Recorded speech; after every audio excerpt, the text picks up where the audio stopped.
Strip the Skoda Octavia right down to its bare bones and what you're left with is virtually the same car as the Audi A3, Volkswagen Golf and Seat Leon. The big difference though is the amount of space you get and the excellent value for money, which makes it seriously worth considering if you're in the market for a family car. The Octavia is classed as a family hatchback, but because of the cabin space, it's actually more of a rival to a Ford Mondeo or Volkswagen Passat.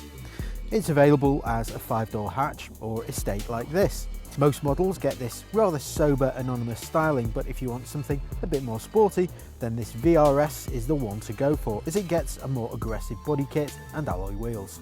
Behind the wheel, the dash is neatly laid out and the centre console is dominated by this touchscreen monitor which controls your satellite navigation and your radio. The steering is fully adjustable, as is the seat, so finding the right driving position is a doddle. What sets the Octavia apart is the sheer amount of space that you get. I mean, it really is cavernous back here. There's enough room for 5 occupants, and even 6-footers in the back won't be short of head and leg room.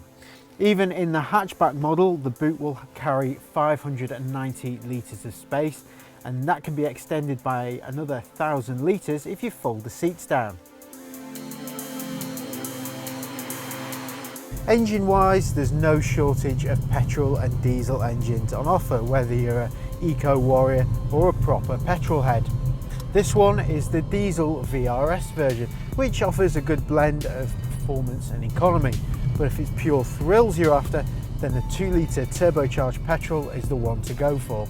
It'll do 0 to 60 in under 7 seconds and keep going to a top speed of 154 miles per hour. It's not as agile as a Golf GTI, especially in this estate form, but the steering is well weighted and it turns in sharply.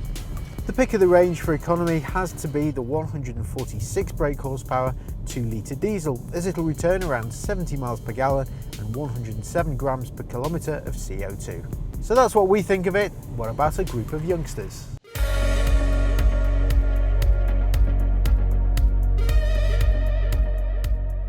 I really like this car. It's really accessible, and I like the fact that it has a really large boot, which is something that I would look for in my cars. I really like the fact that it's really easy to use. I like the mechanisms in the back where you can just pull a lever and the back seats drop to make more boot space, which I think is really convenient.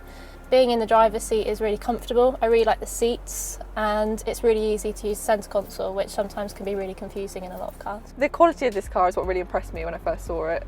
Everything's really nicely made inside and outside. It's quite simple in its design. It's not the sort of car that I would typically go for, but I do think it looks quite cool actually. And I really like all these sporty seats, and the steering wheel's really nice, and all these little extra trimming bits. I could see it being a good car to use every day. I imagine it'd probably be very economical and easy to just cruise along in.